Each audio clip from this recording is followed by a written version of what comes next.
नमस्कार, हमारे खास कार्यक्रम खबर में दम है में आप सभी का स्वागत है। मैं हूं आपके साथ हेमंत कुमार। इस बुलेटिन में हम आपको दिखाते हैं वो खबरें जो पूरे सप्ताह में सबसे ज्यादा चर्चा में रही हैं।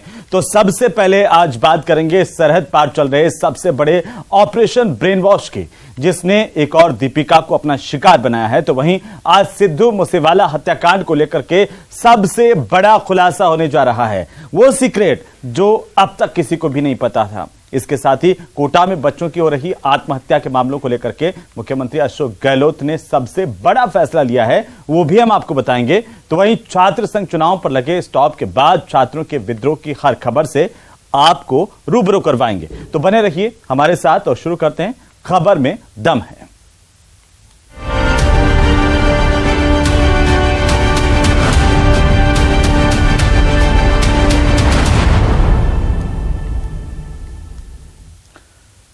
तो सीमा हैदर जब से पाकिस्तान से भारत आई, सरहद पार प्यार की कई झूठी सच्ची कहानियां सामने आने लगी हैं। सोशल मीडिया पर भारतीय लड़कियों को पाकिस्तान में रहने वाले लोगों की फ्रेंड रिक्वेस्ट आनी शुरू हो गई और पहले अंजू पाकिस्तान पहुंची तो फिर राजस्थान की एक नाबालिग लड़की पाकिस्तान जाने की कोशिश में जयपुर एयरपोर्ट पर पकड़ी गई। और ऐसे में ये सवाल खड़े हो रहे हैं कि आखिरकार ये चल क्या रहा है। सबसे बड़ा सवाल तो यह है कि मामला कहीं इंटरनेशनल लव जिहाद का तो नहीं है। दरअसल सरहद पार एक सबसे बड़ी खुफिया साजिश चल रही है और केवल साजिश नहीं, उसको अंजाम भी दिया जा रहा है। सरहद पार ऑपरेशन ब्रेन वॉश चल रहा है। अंजू, गजल और अब एक और नया शिकार है और वो भी राजस्थान से ही है। सरहद पार बैठे ब्रेन वॉश के मास्टरमाइंडों ने एक बार फिर से एक महिला को अपना शिकार बनाया है और उसको इस बार कुवैत ले जाया गया है। राजस्थान से पाकिस्तान गई अंजू के किस्से अभी थमे भी नहीं थे कि राजस्थान से सरहद पार प्यार का एक और किस्सा सामने आ गया। अंजू के बाद अब राजस्थान के डूंगरपुर की रहने वाली एक और महिला विदेश पहुंच गई। ये रिपोर्ट देखिए।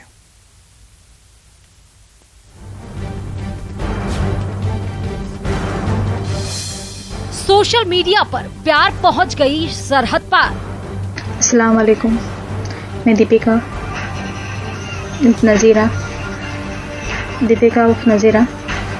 मैं ये कहना चाहती हूँ, मेरे घर छोड़ने के पीछे ये रीज़न है कि मैं वहाँ पे बहुत परेशान थी और मेरे को बहुत परेशान करते थे, इसलिए मैंने परेशान होकर घर छोड़ा है। न बच्चों की परवाह न पति से था प्यार। 14 साल का साथ छोड़ा, 2 बच्चों का प्यार छोड़ा।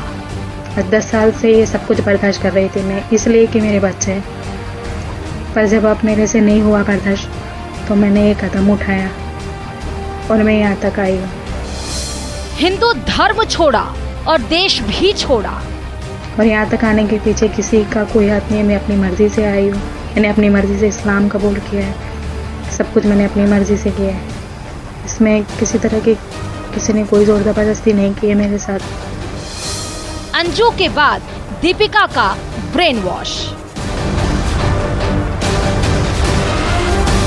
डूंगरपुर जिले के चीतरी थाना क्षेत्र की दीपिका पति और 2 बच्चों को छोड़कर कुवैत पहुंच गई। इसके बाद दीपिका ने बुर्का पहने अपने बॉयफ्रेंड के साथ सोशल मीडिया पर फोटो भी शेयर किया। पत्नी का नया लुक देखकर पति दंग रह गया। फोटो देखकर परिवार को पता चला कि दीपिका कुवैत पहुंच गई है। अंजू के बाद अब दीपिका का ब्रेन वॉश। प्यार के लिए परिवार को छोड़ गई दीपिका। प्रेमी के साथ कुवैत गई राजस्थान की दीपिका। इस्लाम धर्म अपनाकर नकाब में शेयर किया फोटो। सोशल मीडिया पर दीपिका की तस्वीरें देखकर परिजनों के होश ही उड़ गए। फोटो में दीपिका एक समुदाय विशेष के लड़के के साथ थी। उसके बाद परिजनों को पूरी कहानी पता चली। दीपिका करीब 1 महीने से घर से लापता थी। अब उसका एक अलग ही लुक सामने आया। इरफान हैदर के साथ कुवैत गई दीपिका पाटीदार। कुवैत में जाकर दीपिका ने किया धर्म परिवर्तन। अब दीपिका पाटीदार बन गई नज़ीरा हैदर। वीडियो जारी कर इस्लाम कबूलने का जिक्र। और यहाँ तक आने के पीछे किसी का कोई हाथ नहीं है। मैं अपनी मर्जी से आई हूँ, मैंने अपनी मर्जी से इस्लाम कबूल किया है। सब कुछ मैंने अपनी मर्जी से किया है। इसमें किसी तरह की किसी ने कोई जोर जबरदस्ती नहीं की है मेरे साथ। मैं अपनी मर्जी से आई हूँ यहाँ पे। डूंगरपुर के चेत्री थाना क्षेत्र के भेमई गांव की दीपिका अपने 2 मासूम बच्चों को छोड़कर समुदाय विशेष के प्रेमी के साथ कुवैत चली गई। करीब 1.5 महीने बाद अब दीपिका ने एक वीडियो जारी कर इस्लाम धर्म कबूलने की बात कही। इतना ही नहीं, दीपिका इसके पीछे जो तर्क दिया वो बहुत हैरान करने वाला है और बचने के लिए जो कहानी रची वो बहुत शर्मसार है। उसने अपने ससुर पर ही गंभीर आरोप लगाने के साथ ससुराल वालों पर टॉर्चर करने का आरोप लगाया है। मेरा ससुर मेरे साथ गलत हरकतें करता था। वो मैं क्या ही बताऊं, क्या कुछ नहीं किया उसने। आधी आधी रात को दरवाजे ठोकना, गलत जगह पे मेरे को टच करना, मेरे साथ गलत हरकतें करना, ये सारी बातें मैंने अपने हस्बैंड को बताई। एक बार नहीं, बहुत बार बताई कि मेरे साथ ये हो रहा है, तुम्हारे पापा ये सब कर रहे हैं मेरे साथ। पर उसने कभी भी इस बात को लेकर कोई भी ऑब्जेक्शन नहीं किया, कुछ भी नहीं बोला उसने कभी भी। मैंने मेरे परिवार से भी बताया। हालांकि ये आरोप कितने सही हैं, ये तो जांच के बाद ही पता चलेगा।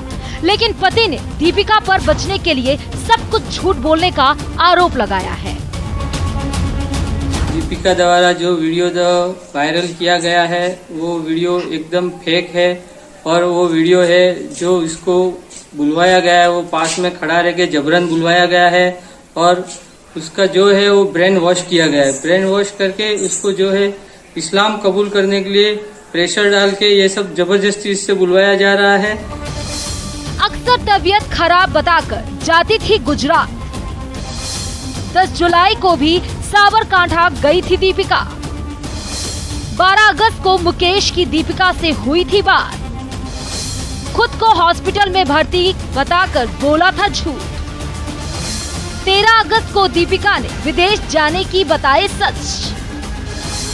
डूंगरपुर पहुंच मुकेश ने 13 अगस्त को दर्ज कराई गुमशुदगी। गुमशुदगी के बाद बुर्का पहने एक युवक के साथ भेजी फोटो। पति ने बताया कि 14 साल पहले उसकी दीपिका से शादी हुई थी।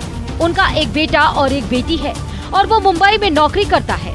आरोपी युवक इरफान उसकी पत्नी को भगाकर कुवैत ले गया, जहां उसने उसका ब्रेन वॉश कर उसका धर्म परिवर्तन करवा दिया। पीड़ित ने आरोप लगाया कि आरोपी युवक इरफान ने अपना असली नाम, धर्म, पता छुपाते हुए दीपिका को झांसे में लिया। आरोपी युवक शादीशुदा होने के बावजूद भी उसकी पत्नी को भगाकर ले गया। मेरे को अभी इसे सुरागों से मालूम पड़ा इरफान सैयद नाम के एक आदमी के साथ है, गुजरात हिम्मतनगर नवानगर करके। उसने खुद पुलिस थाने में ऐसा बताया, ऐसा सुनने में आया। मेरे को तो हिम्मतनगर इतना ही बोलती है, नवानगर तो मेरे को तो नहीं बोली। बारे में तो वो पूछती है, मगर अभी मैं उसको बच्चों के बारे में बता के क्या, अगर उसने इतना बड़ा कांड कर लिया तो बच्चों के बारे में बच्चों को उसके कैसे उसके भरोसे छोड़। तो मैं अभी बच्चों को तो समझा रहा हूँ कि इधर है उधर है करके समझा के बात कर रहा हूँ। उसने बोला मैं इधर आ गई, इधर ऐसा ऐसा धर्म परिवर्तन किया, मैं ऐसा इसके साथ रह रही हूँ। वहीं सर्व समाज और परिजनों ने एसपी डूंगरपुर को ज्ञापन सौंपा है। ज्ञापन में आरोपी को गिरफ्तार कर सख्त कार्रवाई करने के साथ ही उसकी पत्नी को वापस लौटाने की मांग रखी है। एक मुस्लिम समाज के युवा के द्वारा उसका ब्रेन वॉश किया गया, उसका फर्जी तथ्यों के आधार पर पासपोर्ट बनाया गया और उसको विदेश ले जाया गया और वहां जाकर के उसका धर्म परिवर्तन कराया है। अब किन परिस्थितियों में कराया, किन स्थितियों में वो महिला हमारी बहन वो गुजर रही है, किन परिस्थितियों में उसने उस धर्म को अंगीकार किया, स्वीकार किया, वो एक प्रश्नवाचक चिन्ह है कि हमारी बहन बेटियों के साथ इस तरह से जो षड्यंत्र लव जिहाद के नाम से किया जा रहा है उस पर अविलंब रोक नहीं लगाई गई या ऐसे इस मामले के माध्यम से इस क्षेत्र में होने वाली इस तरह की गतिविधियों के बारे में विस्तृत जांच करके इनके विरुद्ध कार्रवाई करने के लिए हमने माननीय पुलिस अधीक्षक जी को कहा है कि आप अविलंब कार्रवाई करते हुए हमारी उस बहन को विदेश से यहाँ लाया जाए और उन दोषी व्यक्तियों के खिलाफ त्वरित कार्रवाई की जाए। फिलहाल पीड़ित पति ने बताया कि उसकी पत्नी भागने से पहले घर से 12 तोला से अधिक सोने के जेवर और 2,35,000 रुपए कैश लेकर भाग गई है और पुलिस उसको ढूंढ कर वापस लाए। इस पूरे मामले में लव जिहाद के आरोपों को ध्यान में रखते हुए पुलिस का जांच करने में जुटी है। डूंगरपुर से जयेश पवार की रिपोर्ट। सिद्धू मूसेवाला हत्याकांड को लेकर के अब तक का सबसे चौंकाने वाला खुलासा हुआ है। एक्सक्लूसिव तस्वीरों से आज हम सिद्धू मूसेवाला हत्याकांड को लेकर और लॉरेंस गैंग के यूपी कनेक्शन पर सबसे बड़ा खुलासा करने जा रहे हैं। तो देखिए ये खास रिपोर्ट।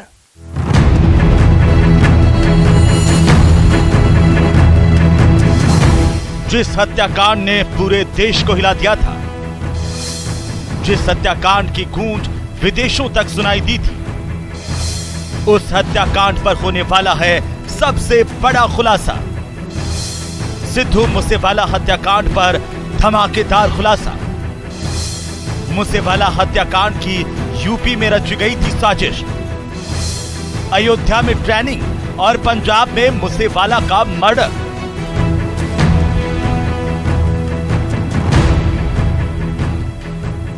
सिद्धू मूसेवाला हत्याकांड पर अब तक का सबसे बड़ा चौंकाने वाला खुलासा हुआ है। एक्सक्लूसिव तस्वीरों से आज हम सिद्धू मूसेवाला हत्याकांड पर और लॉरेंस गैंग के यूपी कनेक्शन पर सबसे बड़ा खुलासा करने जा रहे हैं। वो तस्वीरें सिद्धू मूसेवाला हत्याकांड से कुछ दिन पहले की है। तस्वीरों में सिद्धू हत्याकांड की प्लानिंग करने वाला और हाल ही में अजरबैजान से डिपोर्ट हुआ सचिन थापान दिखाई दे रहा है। सचिन के साथ साथ लॉरेंस गैंग के तमाम शूटर भी हैं। वो शूटर जिनमें से कई ने सिद्धू पर गोलियां चलाई थी, वो सभी अयोध्या और लखनऊ में घूमते नजर आ रहे हैं।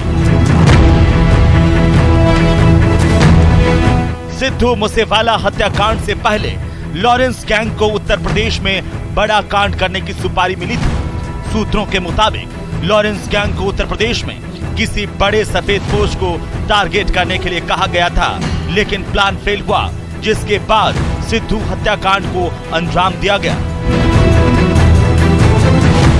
ये तस्वीरें पंजाबी सिंगर सिद्धू मूसेवाला हत्याकांड के ठीक पहले की हैं। तस्वीरों में आपको विदेशी हथियारों का जखीरा दिखाई दे रहा होगा। एक से एक पिस्टल जो खास तौर से पाकिस्तान से मंगवाई गई थी। तस्वीरों में दिखाई दे रहे इन्हीं हथियारों से सिद्धू मूसेवाला पर ताबड़तोड़ 100 से ज्यादा गोलियां बरसाई गई थी। हथियारों के साथ तस्वीर में लॉरेंस गैंग का शूटर सचिन भिवानी, कपिल पंडित दिखाई दे रहे हैं। सचिन थापन और मूसेवाला के मर्डर में शामिल शूटर्स की जो फोटो सामने आई है, वो यूपी के अयोध्या और लखनऊ की हैं। सचिन थापन के साथ मूसेवाला पर गोलियां बरसाने वाले लॉरेंस के कई शूटर अयोध्या के साथ साथ यूपी की राजधानी लखनऊ के अलग अलग इलाकों में घूमते नजर आ रहे हैं। इन फोटोज में खुद सचिन थापन भी है। साथ ही लॉरेंस के शूटर सचिन भिवानी और कपिल पंडित अपने हथियार दिखा रहे हैं। इन फोटो में लॉरेंस गैंग के मेंबर ठंड से बचने के लिए जैकेट्स और टोपियां पहने हुए हैं, जबकि मूसेवाला की हत्या 29 मई 2022 को की गई, जब गर्मी का सीजन था। यानी स्पष्ट है कि मूसेवाला के मर्डर की तैयारियां कई महीने पहले तक चली थी।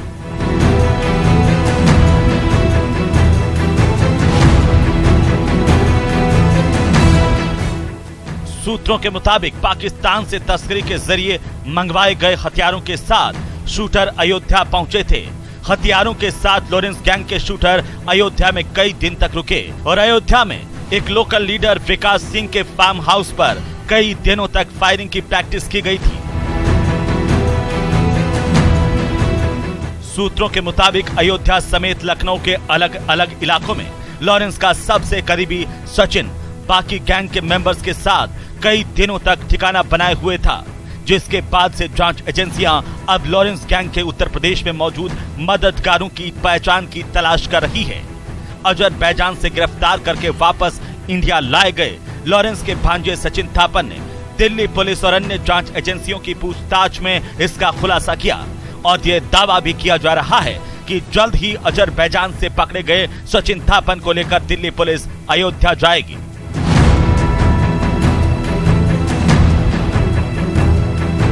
सिद्धू मूसेवाला की हत्या 29 मई 2022 को पंजाब के मानसा जिले के जवाहर के गांव में कर दी गई थी। उनकी एसयूवी कार को सड़क पर ओवरटेक करके गोलियां दागी गई थी। पंजाब सरकार के मुताबिक इस मामले में अब तक 29 लोग गिरफ्तार किए जा चुके हैं। 2 आरोपी पुलिस एनकाउंटर में मारे गए, जबकि 5 दूसरे देशों में पनाह लिए हुए हैं। उन्हें भारत लाने की कोशिश चल रही है। इसके लिए पंजाब सरकार, केंद्र सरकार और दूसरी एजेंसियों के संपर्क में है। कैमरामैन अविनाश के साथ हितेंद्र शर्मा, न्यूज़ 18 राजस्थान। तो मनीष, नासिर, धनेश, राशि जैन, कृष्णा और अभिषेक, ये वो स्टूडेंट्स थे जो डॉक्टर इंजीनियर बनने के लिए एजुकेशन सिटी कोटा आए थे, लेकिन अब इनके नाम के साथ जुड़ गए स्वर्गीय, मृतक और मरहूम जैसे शब्द। और ये तो सिर्फ 6 नाम हैं। गला काट कंपटीशन में पिछड़ने और घर वालों के तिरस्कार का डर 8 महीनों में 20 स्टूडेंट्स की सांसें छीन चुका है। देखिए ये खास रिपोर्ट।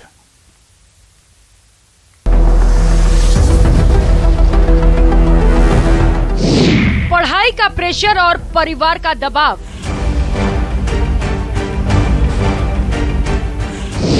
कोचिंग छात्रों पर भारी मानसिक तनाव,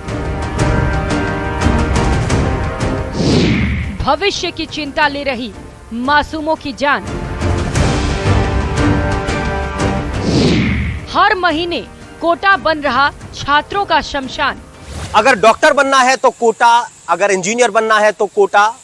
डॉक्टर और इंजीनियर बनने की चाहत रखने वाले कोचिंग छात्रों के सपनों का शहर कोटा, लेकिन बीते 8 महीने में 20 कोचिंग छात्रों की खुदकुशी ने कोटा को डराया हुआ है।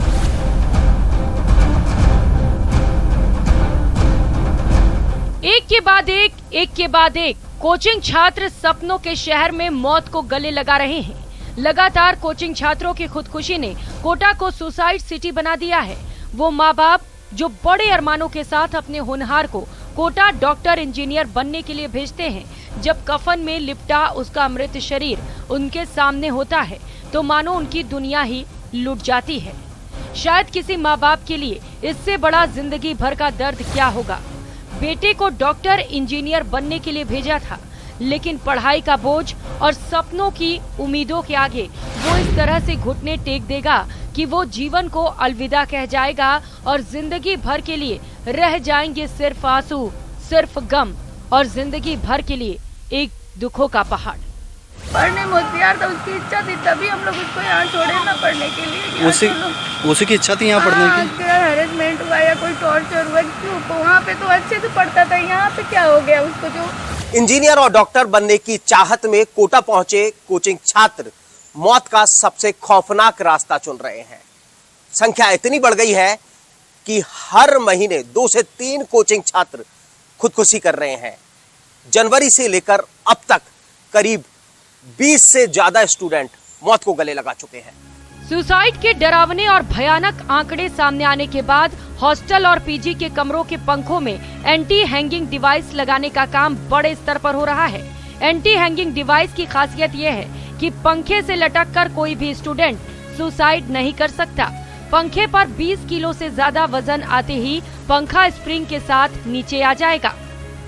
स्प्रिंग डिवाइस वाला जो गाइडलाइन हमें अभी कलेक्टर साहब ने दी है, ये गाइडलाइन हमारी पहले भी आई थी। जितने भी हमने सर्वे किया है, जो बच्चे सुसाइड जो करते हैं उनका माध्यम जो होता है वो पंखा ही होता है। तो हमारा एक कोशिश है कि हम पंखों पर इस तरह का डिवाइस लगाकर यदि किसी एक छात्र या छात्रा के भी अगर हम जान बचा सकते हैं तो एक बहुत बड़ी उपलब्धि हम कोटा वालों के लिए होगा। जब कोई कोचिंग छात्र अपनी जिंदगी को खत्म करने यानी सुसाइड जैसा फैसला लेता है तो सवाल भी कई सारे खड़े होते हैं कि आखिर जिंदगी की जंग में वो क्यों हार गया। क्या ऐसे हालात रहे जिसके सामने उसकी हिम्मत टूट गई? क्या उसने इन हालातों को लेकर किसी को बताया था? क्या उस पर एक बड़ा कोई दबाव था जिसके आगे उसकी हिम्मत टूट गई? क्या माँ बाप के सपनों को पूरा नहीं कर पाने के डर ने उसे मौत के फंदे तक पहुंचा दिया? ऐसे कई सवाल है जो इन्हीं सवालों को लेकर कोटा के एक प्रोफेसर डॉक्टर दिनेश शर्मा ने 400 कोचिंग छात्रों के साथ एक बड़ा रिसर्च किया। कई सारी वजह होती हैं जो मिलकर इस चीज़ पर काम करती हैं। मुख्यतः मेरी स्टडी में जब मैंने देखा तो एकेडमिक प्रेशर और फैमिली प्रेशर जो था वो इसका मुख्य कारण था।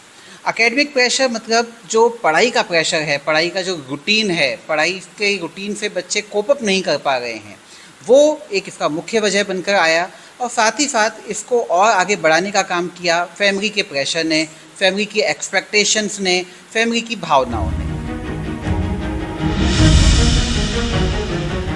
वहीं पुलिस प्रशासन भी स्टूडेंट से टॉक सीरीज का आयोजन करके उनके मानसिक तनाव को दूर करने की कोशिश कर रहे हैं। कोचिंग स्टूडेंट्स के बीच जाकर अनौपचारिक संवाद करके उनका मनोबल बढ़ाया जा रहा है।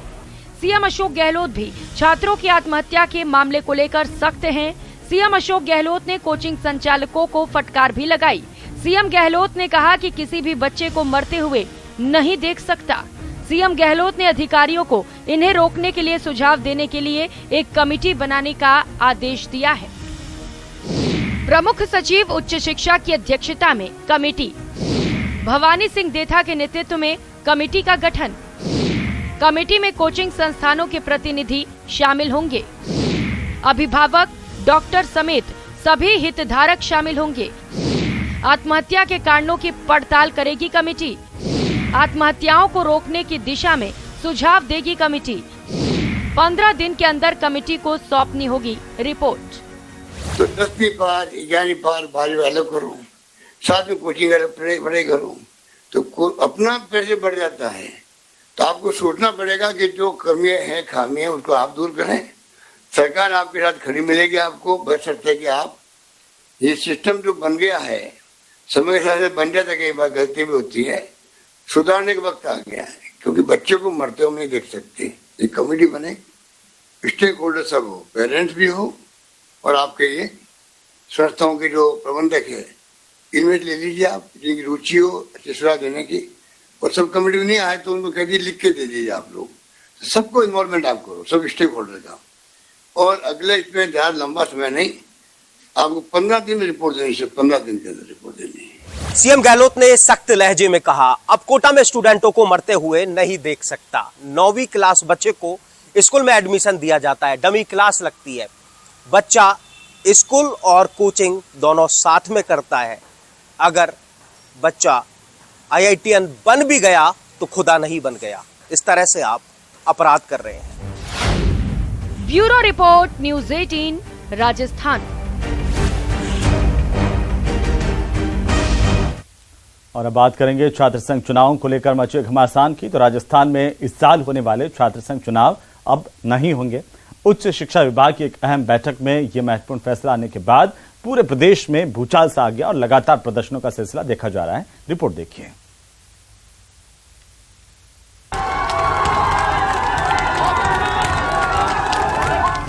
छात्रों के लिए आवाज उठाते थे, आज उनकी आवाज कोई नहीं सुन रहा है। तो अब आवाज ही नहीं सुन रहे तो करेंगे चालू करो। हम किसी भी तरह से ये सहन नहीं करेंगे और राजस्थान के प्रत्येक कोने से, हर डिस्ट्रिक्ट तक, हर गांव तक हम धरना प्रदर्शन करके आवाज को प्रखर करेंगे।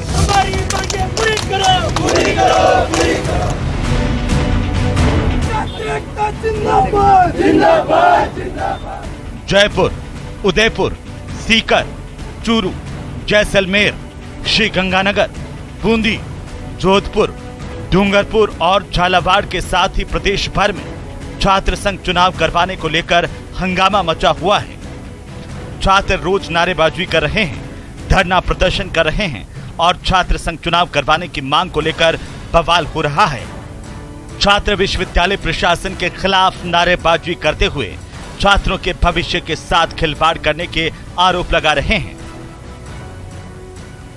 जयपुर, भरतपुर और झालावाड़ में तो आक्रोशित छात्र पानी की टंकी पर चढ़ गए और छात्र संघ चुनाव न करवाने पर ऊपर से कूदने की चेतावनी देने लगे। हालांकि पुलिस ने बाद में सबको समझाकर नीचे उतारा।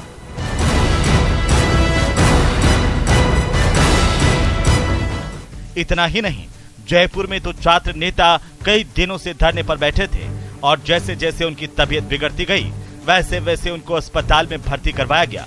कुछ छात्र नेता तो अर्थी निकालकर छात्र संघ चुनाव पर रोक लगाने का विरोध करते हुए नजर आए। जिस तरीके से हम लोगों ने राजस्थान विश्वविद्यालय में संघर्ष किया है, दिन रात एक की है, छात्रों के लिए भूखे प्यासे, ना रात देखी है ना दिन देखी है, आज हमारे लिए ऐसी हालत कर दी है। जो छात्र नेता आम छात्रों के लिए आवाज उठाते थे, आज उनकी आवाज कोई नहीं सुन रहा है। तो अब आवाज ही नहीं सुन रहे तो करेंगे क्या? हम लोग इतने साल हो गए हमें संघर्ष करते हुए, मरने से अच्छा हमारे पास कोई उपाय नहीं है।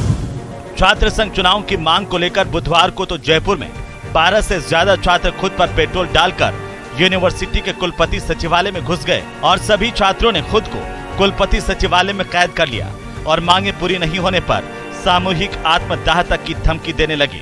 जैसे तैसे पुलिस ने खदेड़कर उनको हिरासत में लिया। कुलपतियों ने चुनाव नहीं कराने के फैसले में धनबल बाहुबल का उपयोग होने का भी तर्क दिया। उच्च शिक्षा विभाग ने अपने आदेशों में कहा कि विश्वविद्यालय के कुलपतियों ने स्पष्ट किया है कि छात्र संघ चुनाव में धनबल और बाहुबल का खुलकर उपयोग किया जा रहा है और लिंगदोह कमेटी की सिफारिशों का उल्लंघन किया जा रहा है।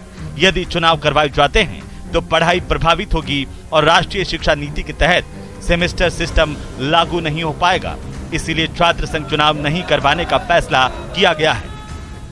इससे पहले सीएम अशोक गहलोत ने भी छात्र संघ चुनाव में रुपयों के इस्तेमाल को लेकर नाराजगी जताई थी। लिंडो कमेटी बनी थी। लिंडो कमेटी में रिकमेंड बहुत शानदार थी। चुनाव होने बंद हो गए थे। मैं ही वो मुख्यमंत्री हूं जिसने राजस्थान में चुनाव वापस प्रारंभ करवाए थे। हमसे बड़ा कमिटमेंट किसका होगा चुनाव के अंदर। पर आज जो पैसे खर्च कर रहे हैं बच्चे अभी से ही, ये एमएलए एमपी के चुनाव लड़ रहे हों, तो कहां से पैसे आता है, क्यों खर्च कर रहे हैं। और जो लिंडो कमेटी की रिकमेंडेशन थी कोड ऑफ कंडक्ट की, उस धज्जियां उड़ा रहे हैं, उसको हम पसंद नहीं करते। कुल मिलाकर के छात्र संघ के चुनाव तो नहीं हो रहे, मगर इस पर सियासत जमकर हो रही है और साथ ही साथ में कैंपस के अंदर हंगामा भी बरप रहा है। कैमरा पर्सन राकेश तनवर के साथ लवली वधवा, न्यूज़ 18 जयपुर। तो चलिए इसी के साथ ही खबर में दम है में आज के लिए फिलहाल इतना ही। नमस्कार।